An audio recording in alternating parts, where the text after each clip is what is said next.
And welcome to Spit to the Beat podcast. I'm your host, Stacey, aka Beat Unstoppable Per Year. Look, we are back live in the studio, getting ready to do another show. I got a great guest waiting on to be heard and talked about. I'm finally got him in the studio with me. I read his bio. It is so wealthy of knowledge of music and everything like this. So I'm gonna get him on in just a second. But before we get started, you definitely can tune in on this show on Facebook Live right here. Go to Facebook Live, my page, Stacey Be Unstoppable Per Year, or Stacey Spit to the Beat. Also, you can catch this show, portion of the show on YouTube and my YouTube channel, Spit to the Beat. Don't forget to share, follow, and like and subscribe to my YouTube channel. I really will appreciate it. Thank you for listening. And we are back to Spit to the Beat podcast. Let me introduce my guest, but I'm going to make sure that he has a lot more to tell you as he get ready to come on. He's a native New Yorker, but considered Memphis, Tennessee his musical birthplace. He started his journey as a musician, early grade school in Mount Vernon, New York. Learned to play instruments that range from the violin, cornet, saxophone, guitar, and piano. He found himself on the bass guitar after hearing a song entitled Hair by Graham Central Station. The bassist was Larry Graham, one of the biggest influence in his life decision to become a bass player. So without further ado, I'm going to bring him on right now. Mr. James Kinard, how you doing, brother? Okay. Let's get that introduction one more time. Oh, okay. Am I here? Yeah, you're here. Okay. Yeah. How you doing? Hey, how you doing, brother James? Good. I'm good. Good. We're gonna jump right on into this thing, man.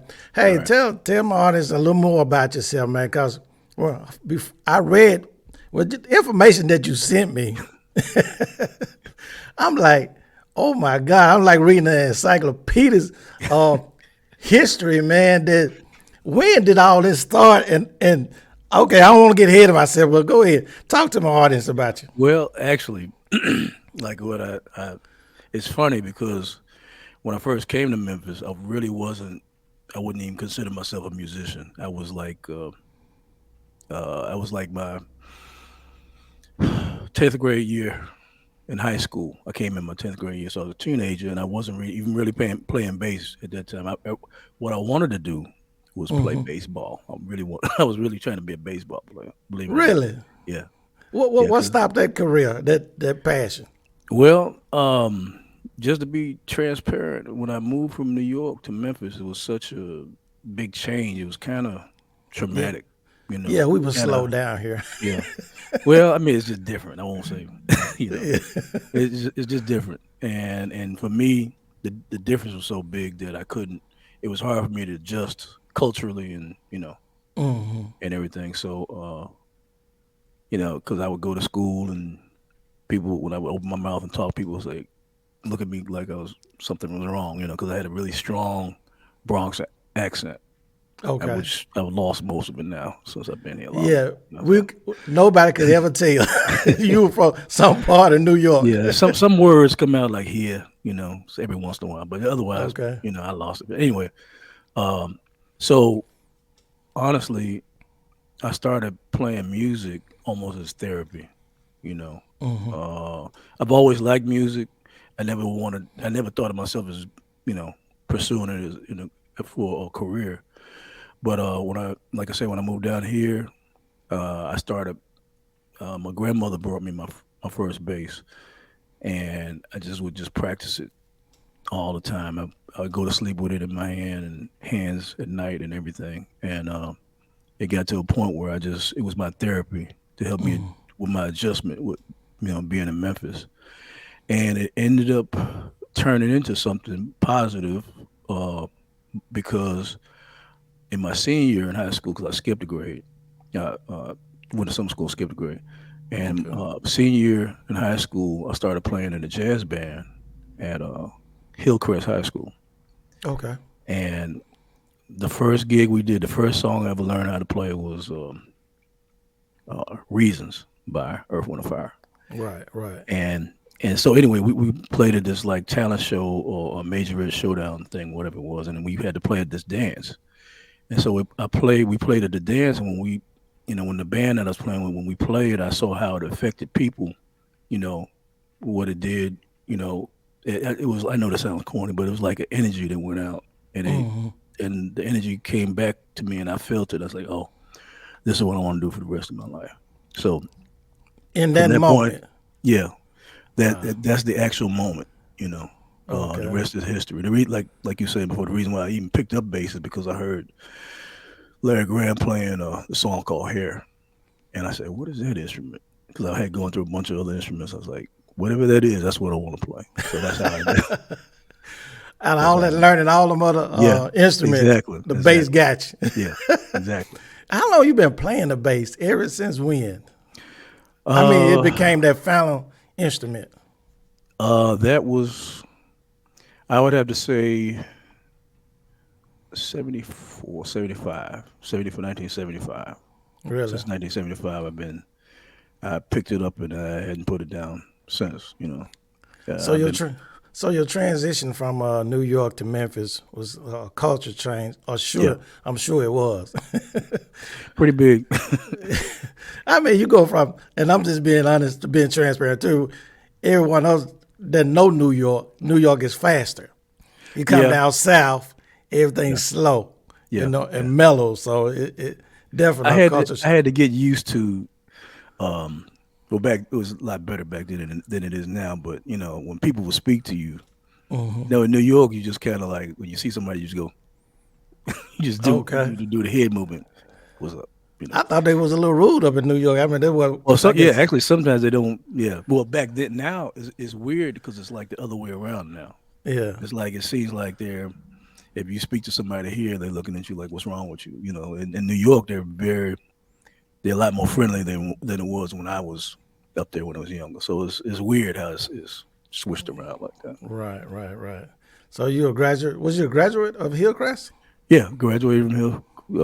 I'm Hillcrest Viking. Yeah, Yeah. So when you moved here, did you move? Of course, you moved with family and everybody, right? yeah, yeah, Yeah. Okay. Good. yeah. Cool. Cool. So let's take it from there. High school. Leaving high school. What was the next move after high school? After high Graduation. school, see that's the other thing. I had only been playing like a year, and you know, I because I had to speak of it like this because of my faith. Is I feel like God has had ordained for my life to go this way because I had been playing for maybe a year, and after I finished playing, after I graduated from high school, I immediately started playing with this gospel group called Joan Taylor and Soul Deliverance. I don't know if anybody's ever heard of it, but it's been a while. That was like '77. I graduated in '76, and I recorded my first record in 1977 Man, with her, Joan Taylor and Soul Deliverance. how old were you? I'm reaching now. Yeah. Actually, I was 17 years old. Yeah. Now that Wow. I'm thinking about it, I never really thought about it, but yeah, I was 17. Wow. Yeah, Let's 17. t- man, that's awesome. So let's talk about this record label that you joined, Use the connection. Houston Connection Corp. Yeah. Yeah, yeah. Yeah. How did that come about? And Um, well, I was, from playing, like I was saying before, with Joan Taylor, and then I started, I guess, word of mouth. People say, well, can you play on my in this gig, and can you play on this record? And so I would just do stuff here and there, and I started recording. I recorded at this place on Hollywood called Daily Planet Shoe Productions, and I get a chance to meet this everybody. I didn't know who he was at the time. I just tell a story like this. Uh, I came into the recording studio to record for another gospel artist called Gloucester Williams, and also I think Fanny Clark singers too. I did some stuff with them over at this particular studio, and so the guy who owned the studio, which I didn't know at the time, um, was interested in retaining me to do some other things. Now, when I first saw him, I thought he was the janitor. Really? To be honest with you, because he didn't. He was very unassuming. He Hmm. wore a t-shirt and a pair of jeans and some regular like Shoes. desert boots or something weird like that. Okay. And he was on the floor fixing the tile on the floor. And I spoke to him. I stepped past him or stepped over him, whatever, and went to the studio. So I had no idea who he was. Now, when I tell you who he is, Shocked me. Go yeah. ahead. So how? Look, I'll tell. Okay, to finish the story. Long story short, um, they said after we left there from the record studio, okay, we're gonna go over to the guy who owns the studio's house. He said his name was Jim Stewart. Mm.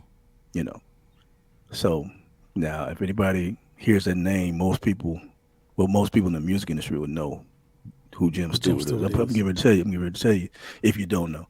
Um, so we went to his house, and I don't know if you're familiar with. Are you familiar with? I forget what street it's on. There's a place called For the Kingdom.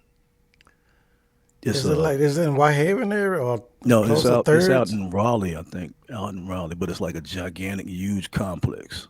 That Okay. was his house.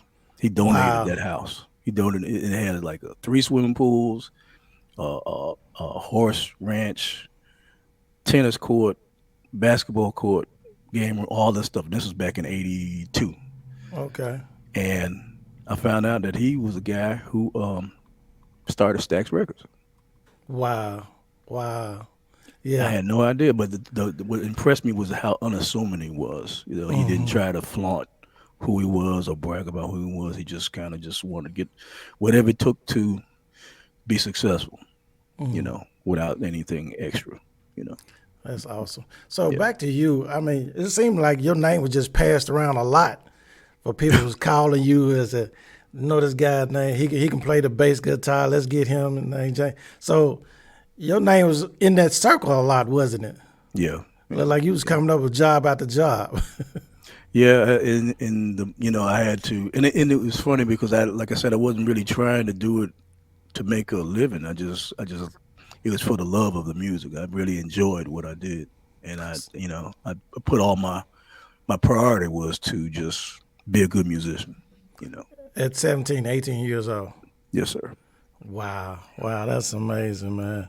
So you signed to that label, right? They Yeah, signed you that yeah. at They that oh age? yeah. I'm sorry. Yeah, they particular recording studio I was just talking about.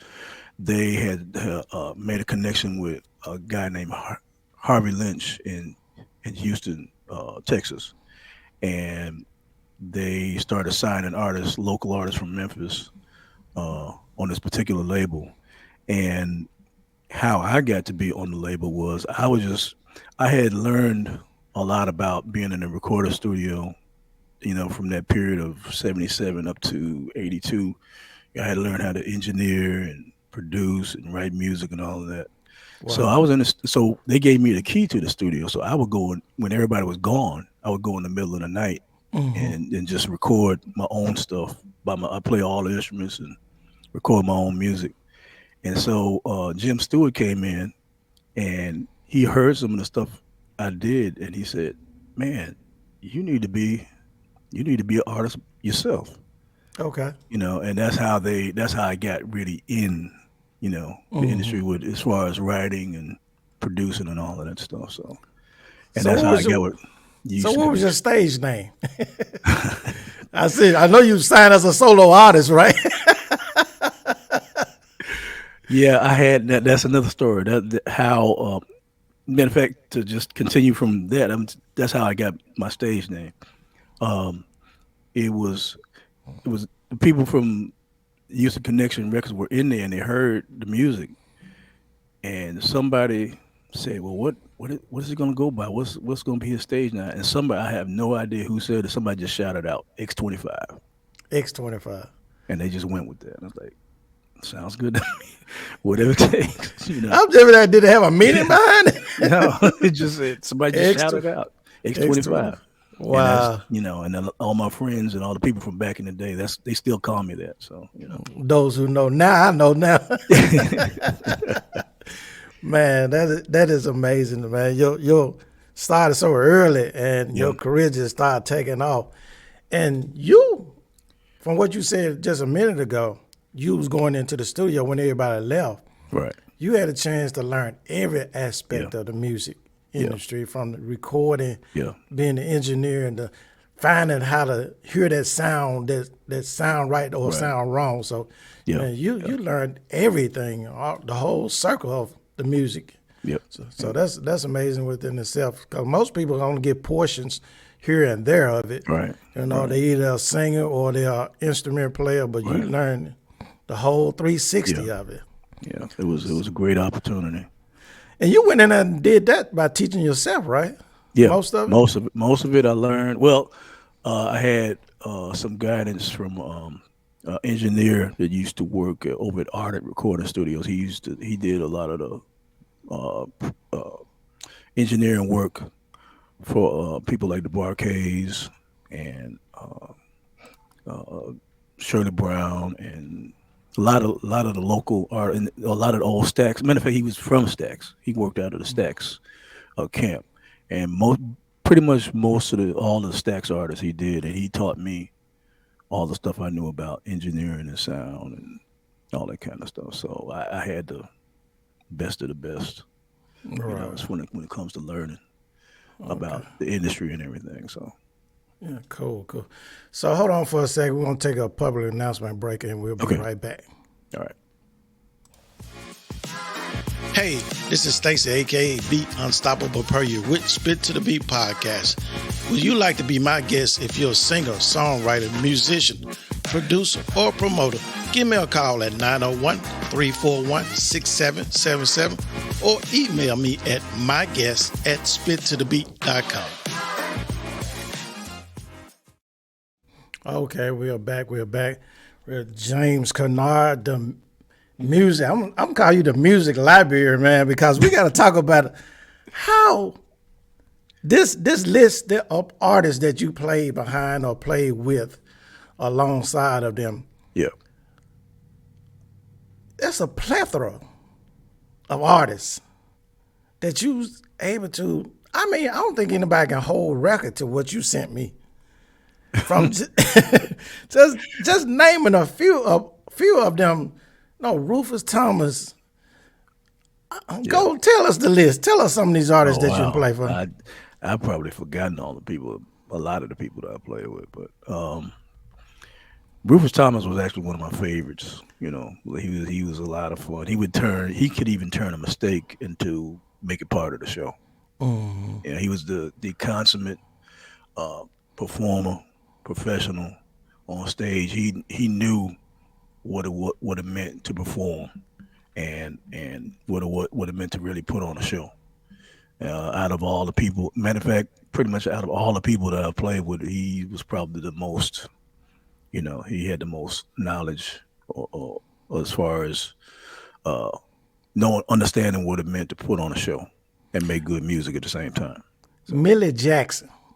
Millie Jackson, that was Millie Jackson she was part of I think we were doing a show. That's when I was playing with Isaac Hayes at the time, and they would do, because they did a duet at one point. Right. And so I think she just that was just, I think, a one shot thing, because she came to town to do a show with Isaac for when he had that club downtown, Isaac Hayes Club, and I think the people that I played behind was Millie Jackson and the Delphonics and Melba Moore, I think it was.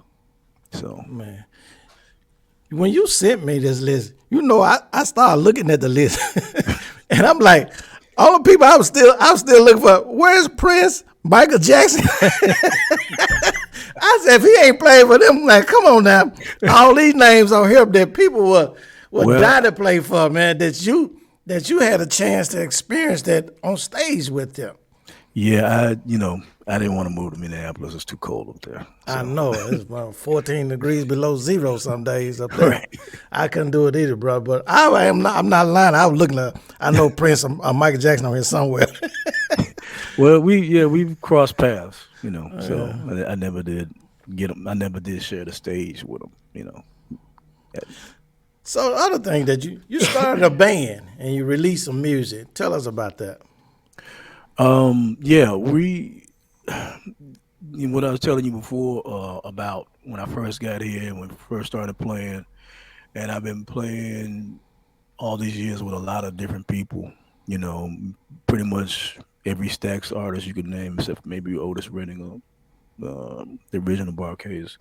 But I've always wanted to put my own band together because even when I had my own, when I was in the label as an artist myself, I never had a band because during that time period it was a lot of electronic music and a lot of dance music where you had 12-inch singles and they stopped putting out albums. They put out more like when they give you a deal, they give you like single deals. So and How was the record deals back then? I know it's totally different now, but how was it? yeah, It was what's weird about that is I felt like I came up right at the edge of the time when music was more how could I say this?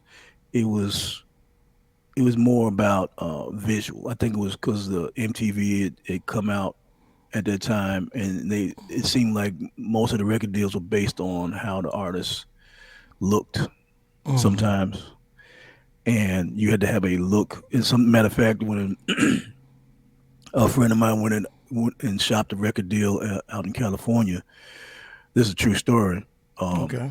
we went out there and went into I think it was Capitol Records, I think, and first thing they said was, "Okay, let me see some pictures."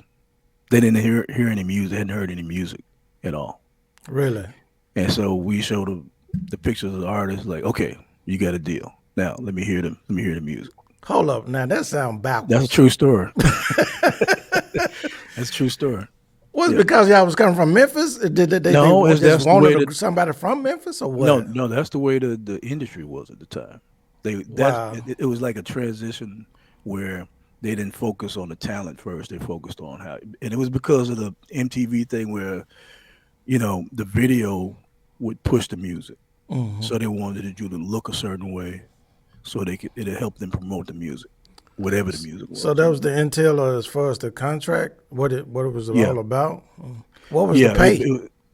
Back then, well, Based on it percentage of depends. songs. Yeah, it depends on who you sign with. It would depend, because it's kind of complicated because you get, as an artist, you get paid as a song. If you write the song, you get paid like that. If you publish the song, which is uh, another side of it, you get paid for publishing, and then you get paid now. Well, yeah, then you get paid for merchandising. And see, a lot of times, or what a lot of people don't know, is that most of the time you have to go on the road and make your most of your money by being out on the road. Because what happens is when you sign a record deal and they give you what you call an advance, that advance, a lot of artists used to think that that was their money, but the advance was an advance on sales that they're you know, hoping that you would sell a lot of records.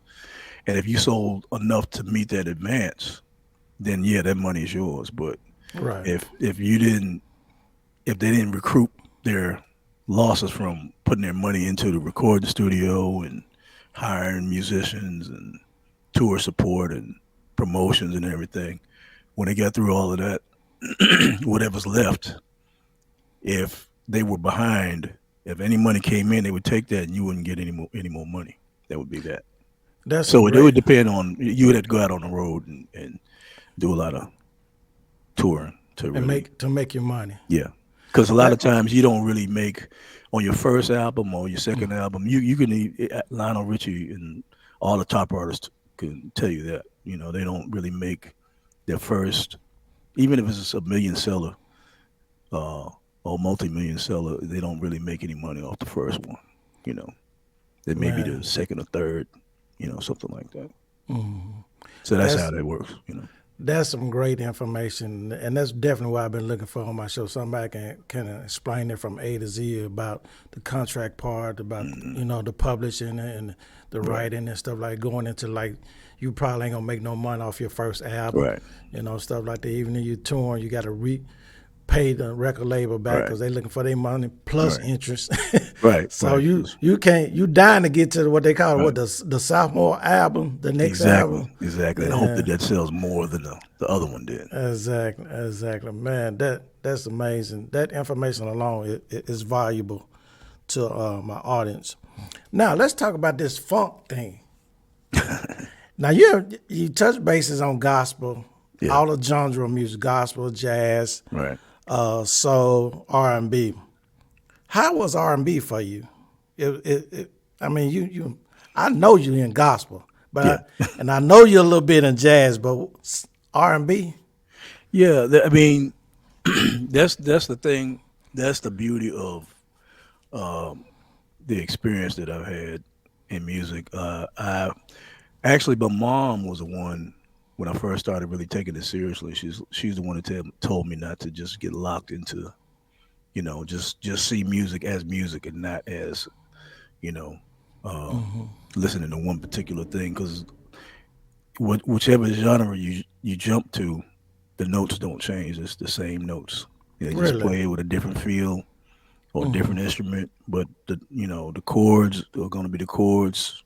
A flat major is going to be an A flat major, and gospel is going to be that, and jazz is going to be A flat major is going to be, in country is going to be an A flat major. It's not going to change. So Wow. It's A flat across the board. right. So it's just music, and Yeah. when I started seeing that, and I would focus more on uh, what makes a song feel good. So I would listen to every song that touched me in some kind of a way emotionally, whichever genre it was, and try to find out why it touched me like that. And it had to do a lot to do with how a musician, a real, this is just my opinion, my philosophy. A real musician will focus in on how a song feels, and not necessarily, how proficiently you can play the notes or how Yeah. precise, because this when I would do recording sessions with Willie Mitchell, which was the producer for Al Green and Ann Peebles and those artists, and I would do recording sessions with him, and I would play down a track, and I would hear what I thought was a mistake, and so and so I would say, Willie, can I go back and do that again? He said, if you touch it, I'll kill you. And I didn't get it because I wanted, I was like, He was hearing something that you didn't hear. yeah, yeah. He was more Okay. focused on how it felt. And see, Okay. I learned that's another place. That was another university for me. I Okay.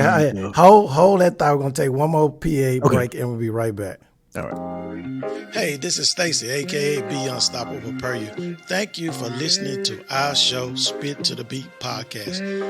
If you would like to be a sponsor, visit our website at www.spittothebeat.com and click the support tab and leave a donation. We really would appreciate it. Thank you again for listening. Also, catch every episode Thursday morning at 8 a.m.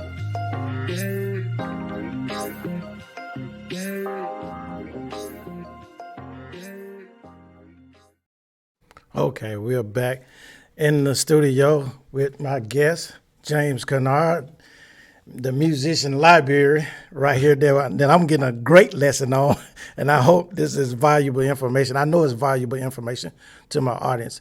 So let's pick back up there. You said you was in the studio with Willie Mitchell, Yep. and he told you better not touch that. Yeah. Well, he said it another way. I can't say it. Right, The way I he said it. understand. You being kind. So yeah.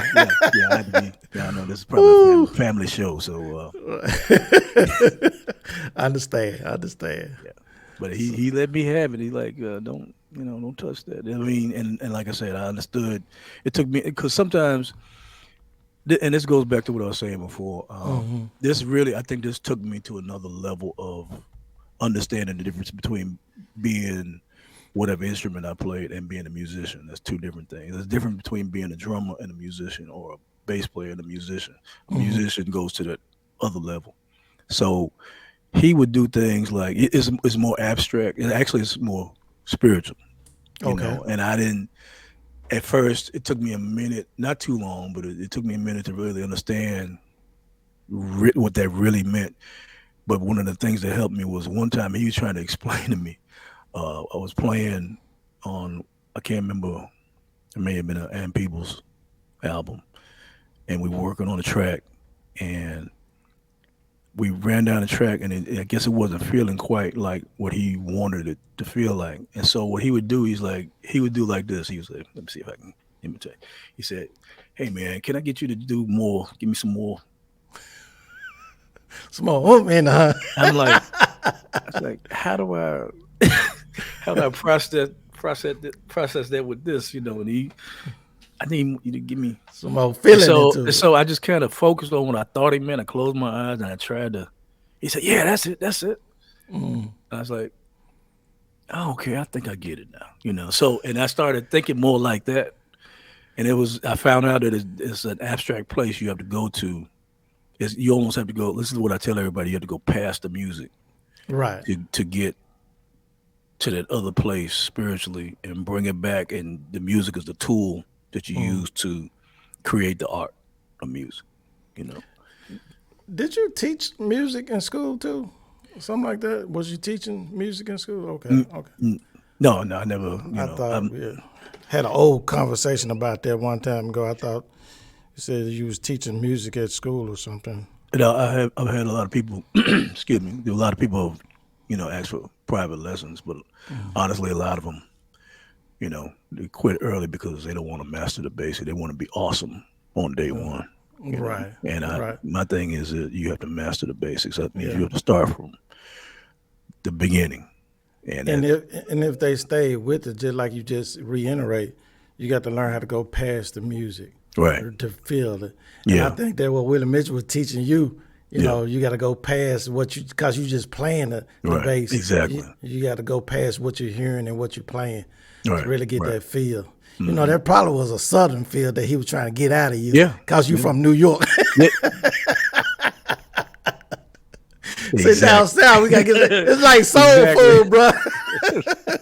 It's like Exactly. soul food. Exactly. Yeah. Exactly. That's exactly Awesome. right. That's right. So let's talk about the funk. Okay. We talked about the other genre, the gospel, the jazz, R&B, and soul. But your go-to music style is funk. Yeah. Yeah.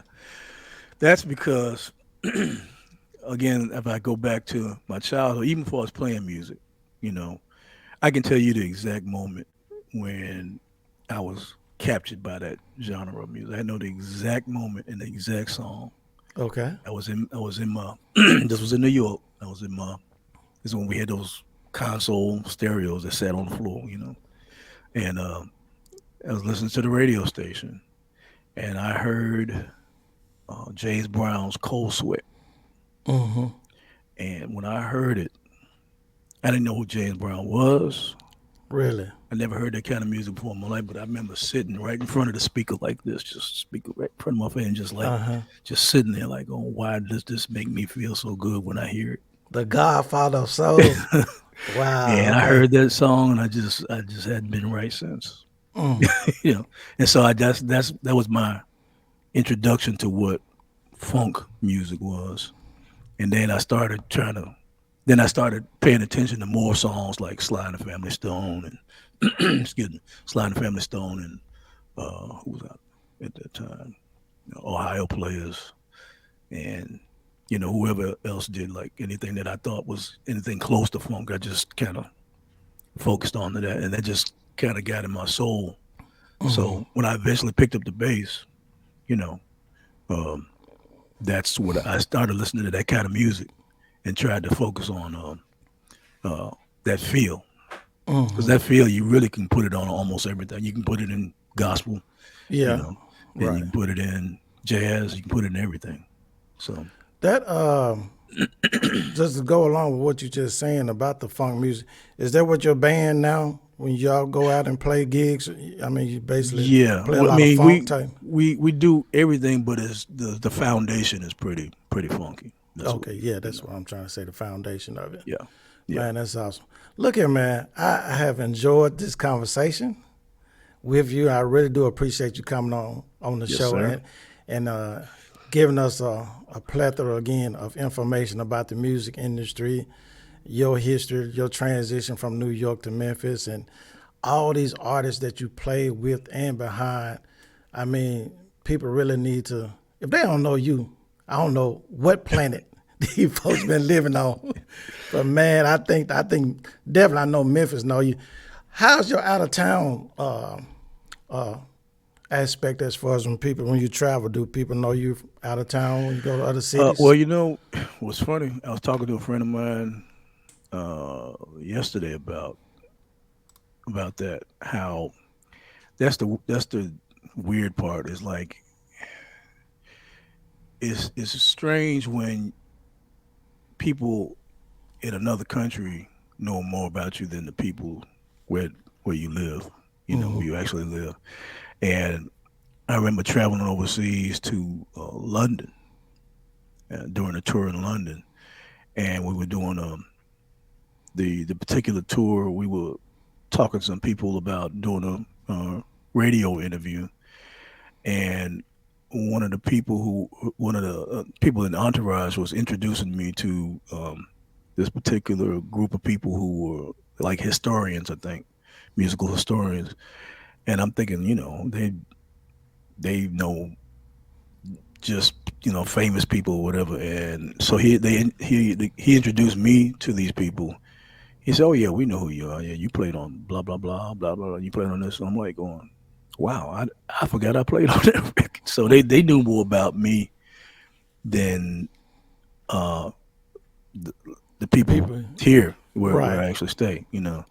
And that's why a lot of people, you hear about a lot of jazz artists. They go overseas and they stay over there because it seems like they get more respect over there sometimes.